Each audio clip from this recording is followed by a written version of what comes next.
Well, thank you, Larry. Good morning. It is good to be with you. Thank you guys for coming out.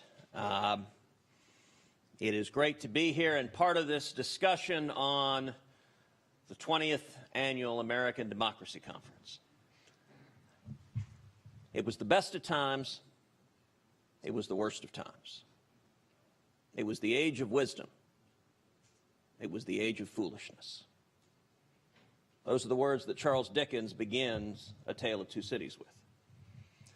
And I think those words describe in many ways where the American political process is right now today. We are seeing on substance, on policy, I think very significant victories for the American people. If you look at how the economy is going right now. The economic picture, a few months ago, the New York Times wrote, "It is impossible to say enough good things about these job numbers," which, you know, it was painful for the New York Times to write those words.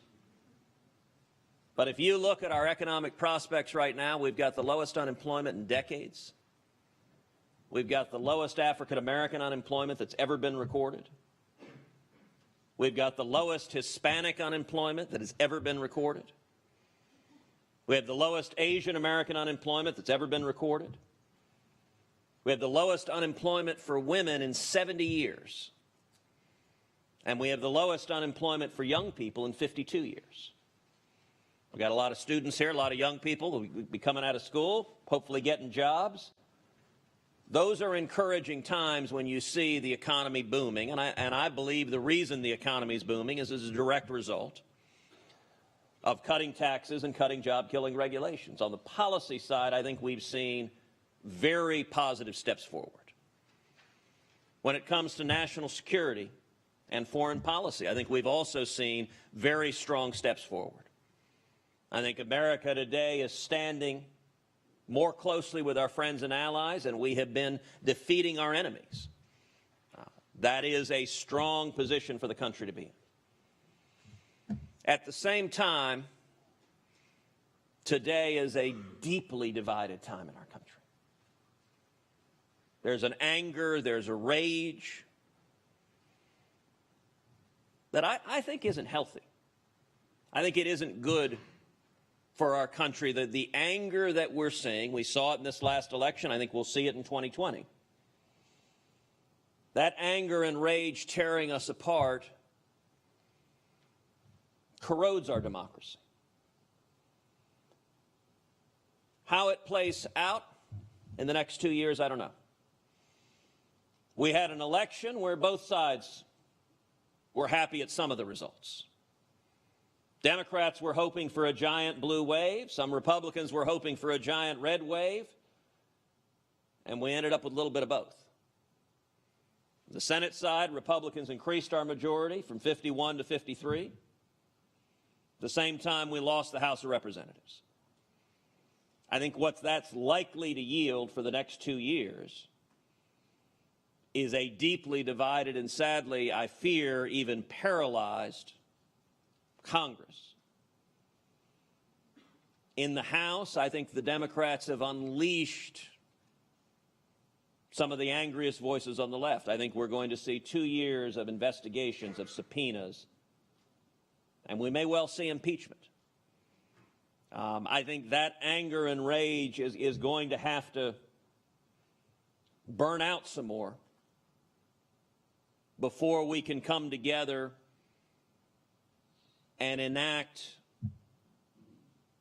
major legislative reforms that we should be doing. From my perspective, what I hope to spend a lot of the next 2 years doing, certainly doing what I can to continue legislating. The last 2 years have been incredibly productive, but we've had Republican Houses and Senates. My optimism level is diminished for how much productivity we're going to have with divided government. So much of the next 2 years, from my perspective, I want to focus on moving people's hearts and minds, on talking about substance and issues. And one thing I would encourage to each of you, look, there are people in this room that have a whole variety of political views. That's a wonderful thing.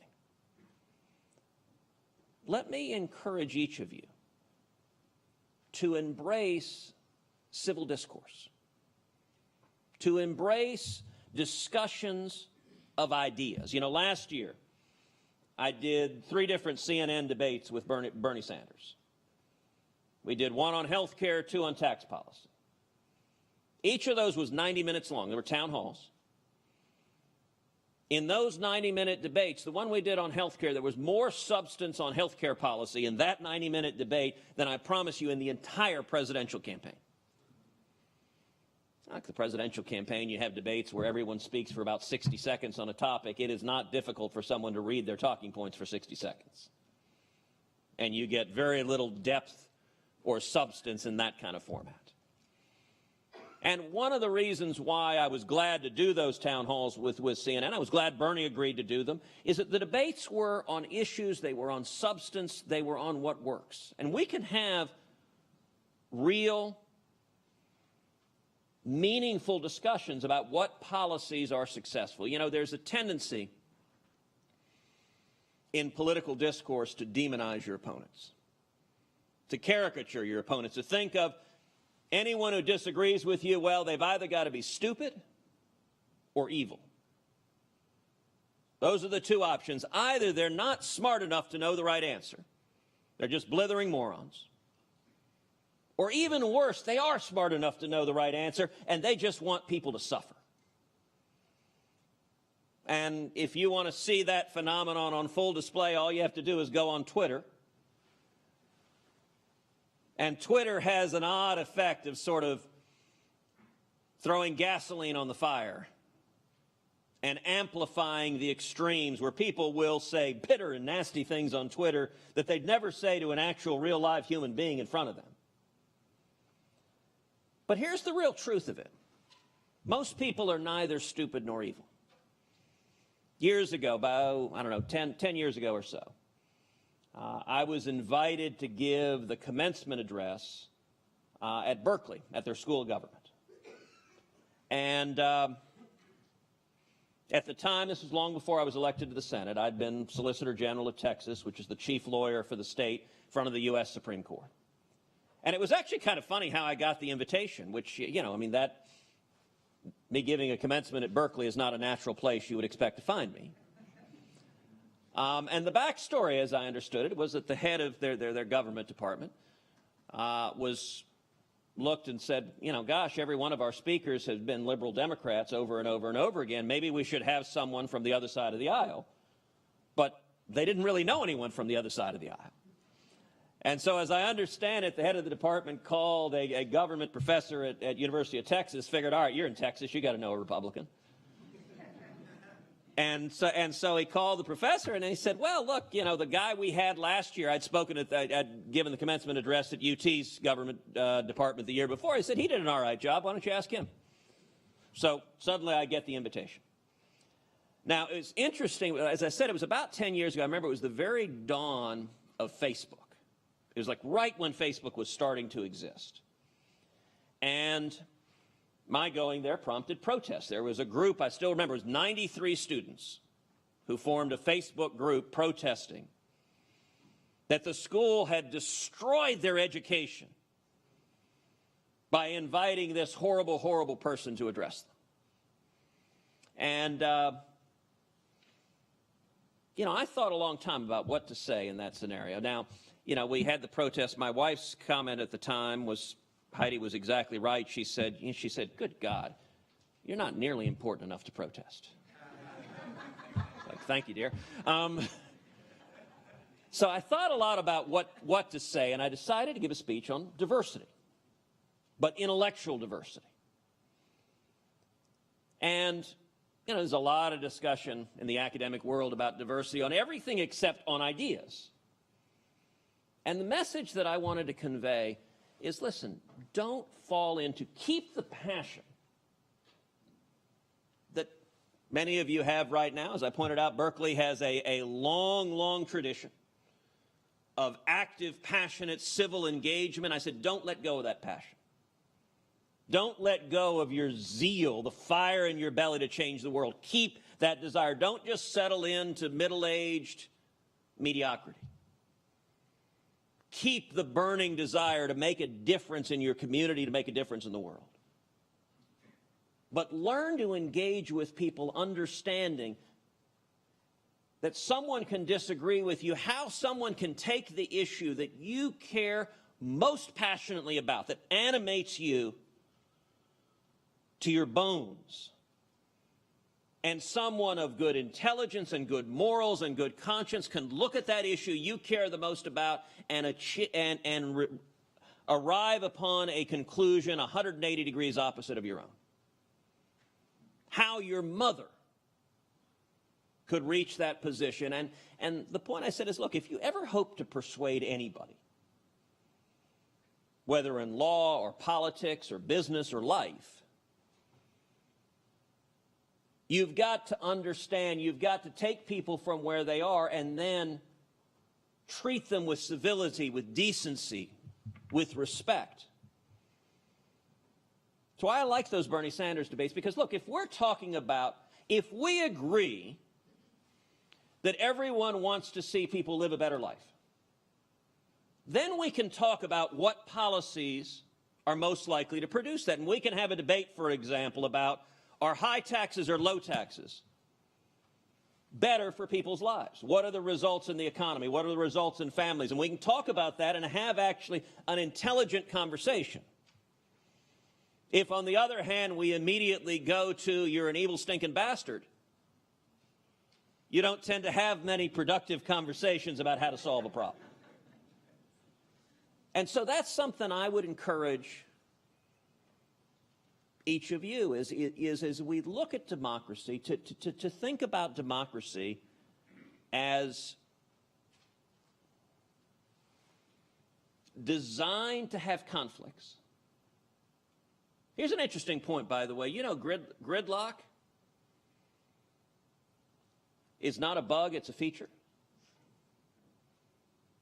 Our checks and balances system, if you go back and read Madison's Federalist 10, he talked about factions. He said we will always have factions, what we'd call special interests today. And from Madison's perspective, the most dangerous thing was for one faction to seize control of government and to unify against the people, that he saw that as a threat to our liberty. And so Congress was designed so that the different factions would battle each other, would check and balance each other, and that in turn would protect the liberties of the people. So that conflict, that disagreement is part of the system. It's healthy. But it also takes a degree of restraint. I remember when I was in college, I was a college debater, so yes, I was one of the cool kids.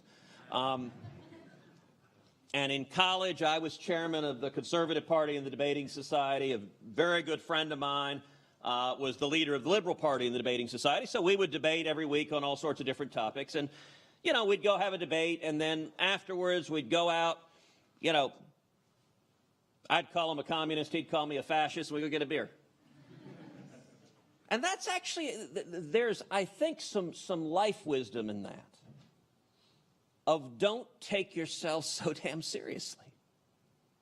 That's part of how you can have a debate and a discussion about what works, is if every position that someone that disagrees with you is offensive to your soul, just like relax, count to 10. And try to begin with the assumption that we're trying to solve problems together. That won't always work. We're going to have disagreements. That's fine. But have the discussions be on issues, on substance, and what works. I think that is the right way to approach politics. I think we're seeing relatively little of that nationally. Look, one of the things I was grateful for in Texas. Texas, we had one hell of a race. But I was grateful that race focused on issues and substance and policy, and the policy agenda that I laid out was markedly different from the policy agenda of my opponent. And we had a debate with the people of Texas about what policies work. I think that's the way politics is meant to operate, and I hope we see more of that.